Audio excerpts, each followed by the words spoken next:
Hello, I'm Mr. Steinauer, and this is 3rd and 4th grade science. Today we're continuing to talk about simple machines, specifically the lever, the inclined plane, and the pulley. All you'll need for today's lesson is a notebook or a piece of paper and something to write with. That's going to allow you to sketch out what you see me do, which will then help you in the activity when it's your turn. Before we jump right into our lesson, let's get some of our vocabulary back in our head, specifically simple machines, which we talked about last week. Recall that a simple machine is a device that changes the amount of force or the direction of a force. So for example, in a lever, we push down and it pushes up in response. The definition of a lever is something that uses a pivot or fulcrum to push an object up. We've talked about examples of levers. The examples that I brought up in our classroom are scissors, a staple remover, and then we also looked last week at a fun piece of recess equipment that as we push down, it uses force to push us back up. An inclined plane is a little bit different than a lever. An inclined plane is a simple machine that allows us to move up or down as we move forward. Think about stairs that take somebody up to the second floor of a building, or a slide where we climb up to the slide and then we slide down to get back to the ground. Both of those are examples of an inclined plane. The third and final simple machine that we will fully explore today is the pulley. A pulley is something that pulls an object up while another part is pulled down. A pulley uses wheels, but it's different than a wheel and axle. The round gears that a pulley uses are what allow us to pull down and actually lift something up. Or think about curtains. You might see at a theater or in old movies or shows where they pull something down and the curtains open up. That's a pulley, another simple machine. Today, we're going to build our own lever, inclined plane, and pulley. Then when I'm done, you will build one of these at home and test it. Let's get started. Now, to build a lever, you don't need a whole lot. The key part of a lever is the fulcrum, that middle piece that allows the lever to pivot, just like that. I've just grabbed a little chunk of eraser. You can tell that I've had students in here, the notorious mark of a student. And also I'm going to use a pencil. So these are the only two things I'm using for my lever. We don't need that. So using my pencil and my eraser, I'm going to create a lever that's going to allow me to push down, and then I will actually launch this pencil by pushing down. The lever is going to take the force that I push down and use it to send the force upward. That change in the direction of the force, that's a simple machine. That's what tells us that a lever is a simple machine. So here I've got my little eraser fulcrum. I might have to experiment with how I have this laid out so that it'll kind of set like so. And then if I take one end and I push down, you see that my pencil tilts up.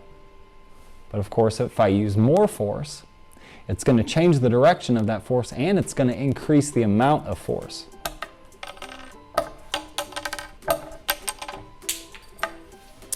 Now, that may be something that you've done in a classroom when your teacher wasn't looking. Maybe it's something that you've done at home.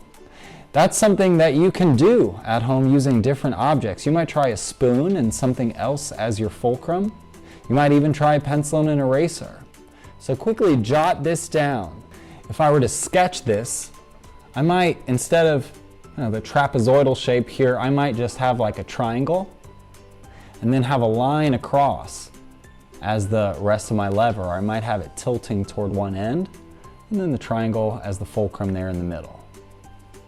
Go ahead and sketch that out so that you can have a lever in your mind in case you decide to build a lever at home. Next, I'm going to build an inclined plane. An inclined plane is a ramp. It takes us up or down as we go forward. So I already mentioned slides and stairs as inclined planes. Any ramp that you might see something launch off of is an inclined plane. Our schools are also ADA accessible. That means we have wheelchair access throughout the building. A lot of the times in schools, those are ramps. Ramps are inclined planes that we see very often. And it's not too hard to make one either. So I'm going to take my cup. I'm keeping the cup this time. Don't need these. And I'm going to use some tape here too. In your head, you might already have a thought as to what I could do to use tape and a cup to make an inclined plane or a ramp. So an inclined plane is pretty simple to design. An inclined plane can also serve as a wedge, but we will talk about wedges next week. Maybe you're thinking about what you're going to do. Maybe you're going to make an inclined plane like I am. Maybe you're going to do something different. As I'm making this, go ahead and sketch out how I'm doing it, or the basic shape of an inclined plane. What's the shape that best describes an inclined plane? Yeah, a triangle. It's flat here, angled here, and then just goes up and down right here. Exactly. All right, so I grab my pencil, and now I can test my pencil out. I could test it either way. I could roll it up, or I could let it roll down. First, I'm going to let it roll down. Now, you may have noticed I just barely tapped on that, right? Then look at how fast it rolls down that hill. In no time, it's off the table already. So this ramp or inclined plane not only changed the direction of the force that I used, I just pushed this way, but it went toward me and down. But it also changed the amount of force, right? I just barely tapped on that pencil. If it were on a desk, it would hardly move at all. But thanks to the force in this inclined plane, that pencil actually gained speed and went faster as it rolled down. What's nice about this is it's easy cleanup too. Hopefully you choose something to make your inclined plane, if that's the simple machine you decide to make. Hopefully you choose something that's easy to clean up too. Maybe you'll use a book and a binder or something to put under it. Maybe you've got something totally different in mind. Maybe an inclined plane is not the simple machine you want to build. Next, I'm going to assemble a pulley. Now, pulleys are really handy because depending on the pulley itself, you can be able to pull even 10 times the amount of force up as you pull down. So pulleys are really great about increasing the amount of force that we use on an object. They also change the direction of a force. I'm going to show that by making a horizontal tabletop pulley here. So I've got a string, I've got an eraser, I've got tape, and my cup. My cup is going to be the point around which the pulley turns. So I'm going to tape my cup down. So I've got my pulley kind of set up here. I've got my cup taped to my table. I've got a string. I'm going to pull that string down, and I'm also going to tie this string to my eraser. If I need to, I'll add a little bit of tape too, just to keep it secure. So I've got my eraser here. I'm going to use the force of my own pull down to move this eraser toward the cup. This is how a pulley works. As I pull toward me, the eraser gets pulled in the opposite direction. That's a pulley. You might want to sketch this out as well. Or maybe you want to sketch a vertical version with where my cup would be up here and the pulley would go around it. As you pull down, you lift the eraser up. When you've got everything all sketched out, or you've got in your head which simple machine you're going to make at home, go for it. Because now it's your turn. You're going to either create a lever an inclined plane or a pulley, and demonstrate or show a loved one how it works. Describe how the force is changed in direction and/or the amount of force too.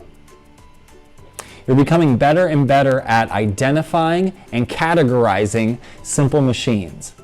And soon, you'll be an expert in building them.